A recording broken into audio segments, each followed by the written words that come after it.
Boa noite, amigos do Conecta, mais um programa aqui, Sua Saúde, Seu Direito. E hoje o nosso tema é prontuário médico, ou prontuário clínico, na verdade, né? Porque o prontuário clínico ele abrange mais do que a questão da relação médico-paciente, né? Você pode ter o relatório, o prontuário clínico do psicólogo, do seu dentista, enfim. Então, mas o mais comum é a questão do relatório do prontuário médico, então nós vamos nos ater aí a essa relação. Bom, primeiro a questão, o que é o prontuário, né? Porque é o prontuário de saúde, o prontuário clínico. Ele é o documento da relação do profissional de saúde para com o paciente. Então, é ali um documento onde vai estar todo o relacionamento, tanto pessoal quanto o relacionamento clínico, vai estar estabelecido, escrito ali nesse documento, que quem faz, né, quem preenche, quem tem a obrigação de preencher é o profissional de saúde que coloca todas as informações. Um dado histórico interessante é que há relatos de anotações clínicas, né, que seria um prontuário, então, que datam de 2.000 a 2.500 anos antes de Cristo. Né? Foram encontrados papiros egípcios onde já haviam ali anotações, né, de procedimentos cirúrgicos de alguns pacientes, isso há 2.500 anos antes. Então, é uma condição muito importante nessa relação aí da questão de saúde. Né? Então, qual a finalidade do prontuário? Né? Qual a finalidade? Então, vamos lá. A comunicação entre profissionais de saúde.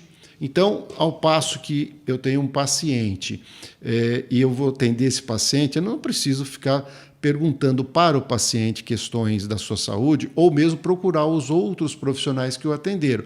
Eu, de posse do prontuário deste paciente, eu tenho todo o histórico de tratamento, de procedimentos, enfim, tudo que aconteceu na vida pregressa dele em relação à sua saúde.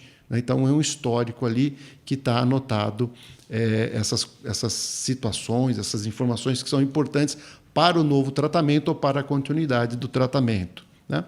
A outra importante também, aí vai para os profissionais de saúde, é a comprovação do limite da responsabilidade desse profissional. Porque ali está todo o histórico dessa relação, né?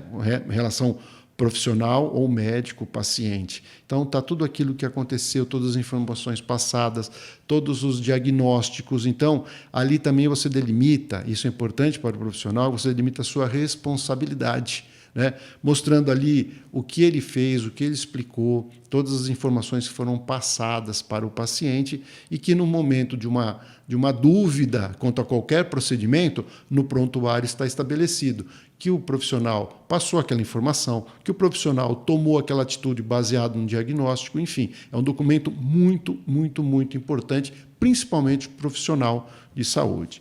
Okay? E além, evidentemente, que eu já disse aqui, do histórico das informações clínicas do indivíduo, né, que vão ajudar muito nos próximos diagnósticos, nos prognósticos, a partir de um histórico que você tem.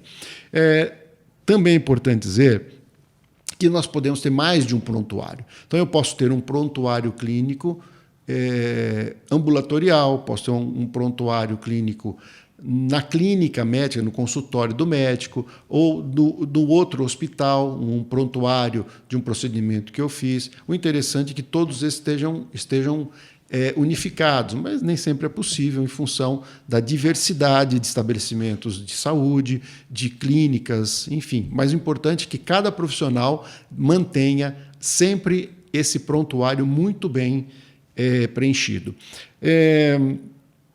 Algumas finalidades nós já falamos, né? E algumas informações, essas informações que estão no prontuário, né?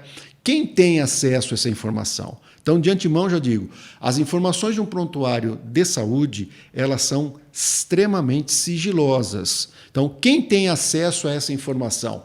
Evidentemente, o profissional médico, quando necessário ao tratamento, o próprio paciente, quando não, os seus responsáveis legais ou representantes legais, isso pode ser inclusive um terceiro, desde que outorgado a esse terceiro, né, o direito de buscar essas informações. Então, se tiver um paciente que está acamado ou inconsciente, enfim, aí existe o seu representante legal, um cônjuge, filhos, enfim, né, ou ele outorgar isso através de um terceiro, de uma procuração, para que ele possa ter acesso às informações, ou também por ordem judicial. Então, imaginemos que numa demanda judicial, para a defesa do profissional de saúde, ele precisa mostrar o prontuário. Então, através de uma autorização judicial, ele pode ter acesso a as informações do paciente, porque não são deles, mesmo até enquanto ele sendo o médico ou profissional de saúde, as informações são do paciente. Um dado muito interessante que a gente se depara muito nas questões judiciais é a autoridade policial, um delegado de polícia, não pode ter acesso ao prontuário, mesmo enquanto na investigação, na apuração de algum delito envolvendo questões de saúde, nem a autoridade policial pode, né? Não é incomum a gente ter assim, se deparar com situações onde os hospitais e clínicas, né, procuram e falam assim: olha, estou aqui, o investigador de polícia, o delegado, requisitou o prontuário médico do fulano para uma investigação policial. Não forneça. Não é um direito, não é possível fornecer isso, mesmo para a autoridade policial, mesmo para a investigação criminal. Por quê? Porque é dado sigiloso, é sigilo, informações do paciente, só a ele pertence. A autoridade policial deve requerer isso junto a um juiz de direito, que aí sim, com uma ordem judicial, aí é fornecido esse prontuário. Mesmo assim, os colegas advogados já sabem, e pelo menos temos essa prática, né, adotamos isso. Mesmo com uma ordem judicial, nós pegamos as informações, ou impressas ou digitais, faça um lacre nisso e é entregue à autoridade judiciária, que ela faça a entrega, então, para a autoridade policial. Por quê? Porque se no vazamento de uma dessas informações, a responsabilidade não fica nem com o estabelecimento e nem com o advogado que as forneceu ou que as solicitou. Então, é muito importante isso. Você, profissional de saúde, tem que ter isso muito em mente. Muito cuidado com essas informações. Ok? Bom, quais são os cuidados que o profissional de saúde deve ter com o prontuário? Né? Vamos lá. Primeiro, um detalhamento das informações e uma amplitude dessas informações, né? Muito bem detalhado. Não é incomum que o profissional de saúde ele coloque ali informações muito genéricas, muito resumidas. Por quê? Porque ele está acostumado com aquelas terminologias, com aquelas palavras, enfim, mas o prontuário médico não é dele, o prontuário de saúde não é dele, é do paciente. Então, quanto mais informações você colocar, quanto mais amplitude e o detalhamento das informações, melhor, inclusive para você no futuro ficar claro que você disponibilizou a maior quantidade de informações objetivas possíveis para o paciente. Tá? Legibilidade, né, de maneira clara. Hoje, muito pouco, né, se tem a questão da escrita, né, mais é digitalizado. Mas se você for ainda escrever, uma forma de legibilidade, que qualquer pessoa possa ler e não tenha interpretações dúbias do que está sendo, o que está escrito ali daquela informação. Ok? Importante, sem rasuras, sem borrões. Para quê? Para que esse prontuário tenha credibilidade. Porque esse prontuário vai ser usado muitas vezes no futuro, em caso de uma dúvida de possível erro de procedimento, de uma possível falha na prestação do serviço de saúde, o prontuário é que vai ser a defesa do profissional, né? Ou não, ou é o que vai incriminá-lo, porque ali vai estar todo o histórico. Então, atenção nisso, tem que ter credibilidade esse documento, né? Clareza nos termos de condutas terapêuticas, nós já falamos aqui, né? Compreensão daquele que é leigo, porque leigo tanto o paciente quanto o juiz são pessoas leigas. Isso fatalmente vai para um perito. E quanto melhor detalhado, quanto melhor informado, também fica mais fácil para a defesa desse profissional, né? Outro ponto importante, que não vou falar agora, é o sigilo da informação e guarda de todos esses dados, né?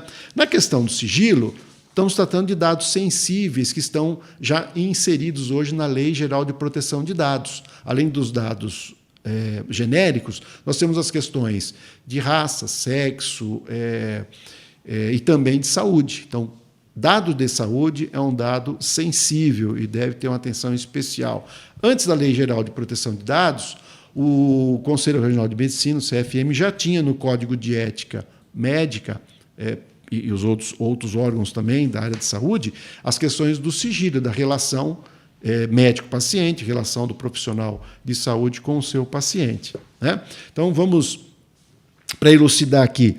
Então, se eu tenho uma condição, eu sou um médico ou um psicólogo, que eu atendo um adolescente, por exemplo, e lembra que nós já falamos no programa anterior, há a possibilidade do adolescente não querer a presença dos pais junto em uma consulta.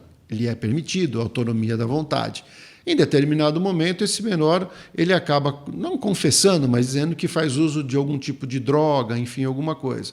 A princípio, como trata-se de um menor, a primeira noção que a gente vê assim, a obrigação do profissional de comunicar os seus responsáveis, o pai e mãe, de que aquele menor está fazendo uso de uma droga ilícita que pode causar mal à sua saúde.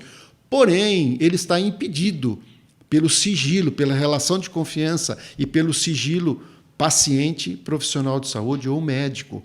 Ele pode constar no seu prontuário do paciente, a questão de que foi orientado a não fazer o uso, enfim, mas ele não pode, ele não deve passar essa informação para os pais. A menos, lógico, existem exceções, risco de vida iminente, enfim, aí são outras condições, mas na normalidade não deve. É questão do sigilo. Ok? A questão de guarda, né? Quanto tempo esse prontuário deve ser guardado? Se físico, né, escrito em papel, a obrigação dos estabelecimentos de saúde ou clínicas é a guarda por 20 anos. Qual o marco inicial? Desde o último atendimento. Fiz uma última consulta, aí até 20 anos aquele prontuário tem que estar guardado. Agora, se for de forma digital, o tempo é indeterminado. Ok? Tá?